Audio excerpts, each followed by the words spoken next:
दोस्तों, मैंने वोट कर दिया है दिल्ली में किसकी सरकार बने इसके लिए, और मैंने ये वोट किसको किया है आपको सुनकर बड़ा आश्चर्य होगा। मैंने ये वोट भारतीय जनता पार्टी को किया है। जिंदगी में पहली बार मैंने भारतीय जनता पार्टी को वोट किया है। दोस्तों, जिस देश ने कभी आधी दुनिया पर शासन किया था वो देश क्या इस्लामिक कंट्री बनने जा रहा है। यूरोप का सबसे ताकतवर मुल्क, यूरोप क्या पूरी दुनिया में जो सबसे ताकतवर मुल्क हैं, जो सबसे पावरफुल कंट्रीज हैं, डेवलप कंट्रीज हैं, उनमें शुमार एक देश इस्लामिक कंट्री बनने जा रहा है। इसकी चर्चा क्यों हो रही है, क्यों वहां पर शरिया कानून लगातार लागू किया जा रहा है, तो इस वीडियो में दोस्तों आपको हम बताएंगे। बहुत बड़ी खबर है। इसके अलावा देखिए, मिल्कीपुर जहां पर उपचुनाव हुआ, आप जानते हैं, वहां की एक रिपोर्ट आपको हम दिखाएंगे कि कैसे जो रोड शो हुआ था डिंपल यादव का, उसमें शामिल एक ही गांव के करीब 72 परिवार, मतलब 72 घर कहिए, 72 परिवार कहिए, उसके 130 मुसलमानों के ऊपर, और सभी के सभी मुसलमान हैं उस गांव में, सब के ऊपर एफआईआर दर्ज किया गया है।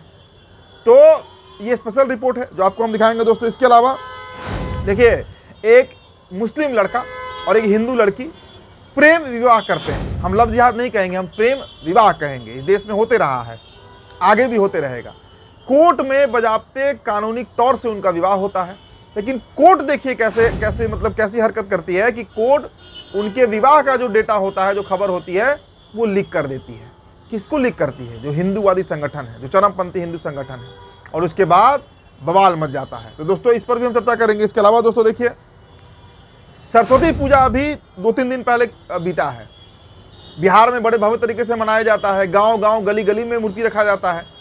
चलिए, ये तो पूजा पाठ की बात हो गई। खबर ये नहीं है, खबर ये है कि वहां पर कुछ लड़के बुर्का पहनकर नाच रहे थे और मुसलमानों को बदनाम करने का एक पूरा साजिश रचा गया। दोस्तों, ये वीडियो बड़ी तेजी से वायरल हो रहा है, तो ऐसी कई खबरें लेकर हम हाजिर हैं। आप सभी का स्वागत करते हैं द लाइव टीवी में। मेरा नाम उदित तारण। द लाइव टीवी, सच सबसे आगे।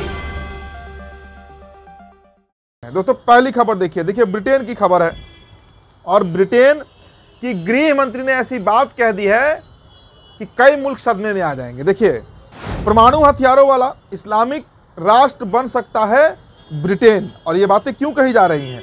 ये बातें दोस्तों इसलिए कही जा रही हैं क्योंकि जो खबर है, शरिया कानून लगातार ब्रिटेन में लागू किया जा रहा है। जी हाँ, और इसी के चलते ये खबर है कि परमाणु हथियारों वाला मुल्क ब्रिटेन जो है वो इस्लामिक कंट्री बनने जा रहा है क्या। तो ये अपने आप में एक बहुत बड़ी खबर है। देखिए, वहाँ के पूर्व मंत्री रही हैं, गृह मंत्री रही हैं, उन्होंने इस बात को साझा किया है। और हमने आपको एक और भी रिपोर्ट बताया था दोस्तों कि ब्रिटेन में जितने बच्चे पैदा हो रहे हैं उनमें सर्वाधिक बच्चों का नाम जो है वो मोहम्मद रखा जा रहा है। ये खबर आपको याद होगा, आज से कुछ सप्ताह कुछ महीने पहले हमने ही ये खबर आपको बताया था। तो अब दोस्तों, ब्रिटेन की पूर्व गृह मंत्री सुएला ब्रेवरमैन ने ये बातें कही है। तो आपका इस पर क्या मत है? क्या ब्रिटेन इस्लामिक कंट्री बनेगा? क्योंकि जिस तरीके से देखिए, जनसंख्या के आधार पर ये बात नहीं हो रही है। ये बात जो रिलीजन सबसे तेजी से फैल रहा है, प्रोपोगेट कर रहा है, जिसकी सबसे अधिक प्रीच किया जा रहा है, वो धर्म, वो समुदाय जो है वो इस्लाम ही है, जो ब्रिटेन में सबसे तेजी से फैल रहा है। दोस्तों, आपको एक हम और खबर दिखाएंगे। देखिए, मिल्कीपुर की हमने चर्चा की थी कि मिल्कीपुर में जो रोड शो हुआ था उसमें कई लोगों पर एफआईआर दर्ज हुआ। अब ये बड़ा मजेदार खबर है दोस्तों। खबर मजेदार हम इसलिए कह रहे हैं क्योंकि एक ही गांव के 72 मुस्लिम परिवारों में 130 लोगों के ऊपर दोस्तों एफआईआर दर्ज किया गया है। देखिए, उल्टा चश्मा ने बजाबते प्रज्ञा मिश्रा ने इसकी रिपोर्टिंग की है, बहुत जबरदस्त रिपोर्टिंग की है, और हम चाहेंगे दोस्तों कि इसके एक छोटा सा क्लिप आप देख लीजिए। आप ये सबके ऊपर है। देखिए, आप देखिए, नजर उठाकर देखिए, हाथ उठाइएगा जरा भैया, एक बार फिर मैं माफी चाहती हूँ, फिर उठाइएगा। ये देखिए, पूरे गांव में 137 लोगों पर मुकदमे हुए हैं। तो दोस्तों, आपने ये मामला समझा होगा। देख रहे हैं, एक साथ सभी मुसलमान जो हैं वो हाथ खड़े कर रहे हैं। हालांकि देखिए, चुनाव परिणाम तो परसों आएगा, 2 दिन का इंतजार है, लेकिन जिस तरीके से वहां कार्रवाई की गई, जिस तरीके से वहां पर सपा के प्रत्याशी को दबाने की कोशिश की गई, सपा के वोटर्स को प्रताड़ित करने का कोशिश किया जा रहा है, इस वक्त भी किया जा रहा है, वो याद रखा जाएगा। चलिए अगली खबर पर चलते हैं दोस्तों। देखिए, अगली खबर मैंने आपको बताया ना, एक मुस्लिम युवक और एक हिंदू युवती कोर्ट में जाकर कानूनी प्रक्रिया के तहत विवाह करते हैं, और उसके बाद उन पर आफत आ जाती है कोर्ट में जाने के बावजूद। तो खबर देखिए दोस्तों, खबर यह है कि मोहम्मद सानू, जो मुस्लिम युवक है, उनका नाम मोहम्मद सानू बताया जा रहा है, और जो हिंदू युवती हैं दोनों जाकर कोर्ट में विवाह करते हैं और कोर्ट उनके डेटा को लीक कर देता है, जिसके बाद जो हिंदूवादी संगठन के लोग हैं वे लोग भड़क जाते हैं। और भड़कते क्या है, पूरी तरीके से बवाल काट दिया जाता है इस पूरे मसले को लेकर। तो ये बड़ी खबर है दोस्तों। देखिए लगातार जिस तरीके से कोर्ट पर सवाल उठ रहा है, और कोर्ट पर सवाल उठना भी चाहिए, क्योंकि भाई कोर्ट इस देश में सबके लिए है। जिस तरह संविधान सबके लिए है और संविधान के तहत ही जुडिशियल प्रोसीजर होता है, तो ये दोनों अब आफत में है। मतलब मोहम्मद सानू और आकांक्षा कंडारी, ये दोनों, हालांकि इनके साहस की दाद देनी होगी दोस्तों, लेकिन हिंदू आतंकवादियों द्वारा फैलाए गए आतंक और हिंसक वारदातों के बावजूद उन्होंने शादी करने का हौसला किया और कोर्ट में अर्जी लगाई। लेकिन अफसोस की बात यह है कि कोर्ट ने उनके डिटेल्स लीक कर दिए और कट्टरपंथी हिंदू उनके पीछे पड़ गए हैं।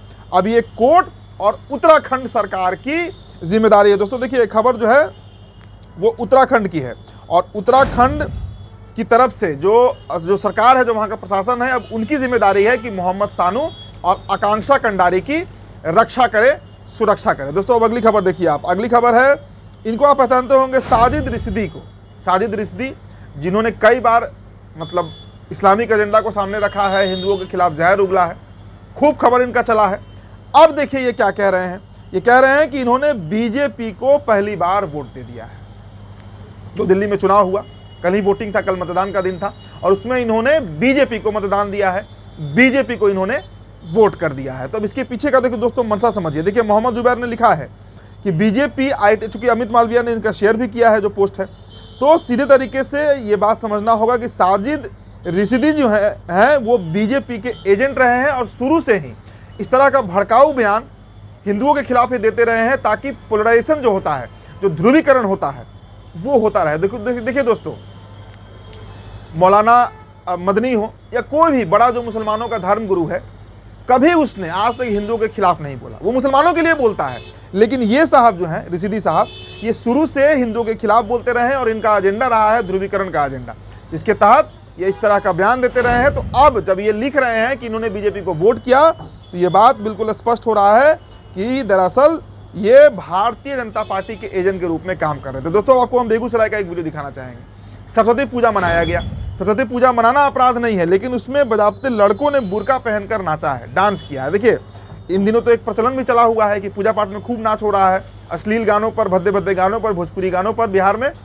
अब देखिए ये वीडियो आप देखिए, जो लड़के नाच रहे हैं वो बुर्का पहने हुए हैं, और सरस्वती पूजा के दौरान बुर्का पहनकर अश्लील गानों पर डांस किया गया, और इसके लिए युवकों ने मुस्लिम लड़कियों की वेशभूषा का इस्तेमाल किया। सूचना मिलने पर पुलिस ने 2 युवकों को हिरासत में ले लिया है। लेकिन दोस्तों मसला सिर्फ हिरासत में लेने का नहीं है, ये माइंडसेट की बात है, ये ब्रेन वॉश का बात है, जो कूट कर इन दिनों जो युवा हैं उनके दिमाग में जहर घोल दिया गया है। दोस्तों अगली खबर देखिए। अगली खबर गुजरात के द्वारका से है, बालापर गांव से है, और 4 फरवरी की खबर है। देखिए मस्जिद, दरगाह और कब्रिस्तान सहित 12 धार्मिक संरचनाओं को अवैध बताते हुए प्रशासन ने चलाया बुलडोजर। गुजरात हाईकोर्ट ने बेट भदेला मुस्लिम जमात ट्रस्ट की वक्फ बोर्ड की संपत्ति बताने वाली याचिका को खारिज कर दिया। तो देखिए ये बहुत आम खबर है, कोई बड़ी खबर नहीं है। इस तरीके का एक्शन जो है मस्जिदों के खिलाफ, मदरसों के खिलाफ, कब्रिस्तान के खिलाफ, इमामबाड़ा के खिलाफ लगातार लिया जा रहा है, और गुजरात से भी ऐसी खबर निकलकर सामने आई है, और इसमें कोर्ट भी सहमत है। तो फिलहाल दोस्तों इस रिपोर्ट में इतना ही। बहुत बहुत शुक्रिया। द लाइव टीवी, सच सबसे आगे।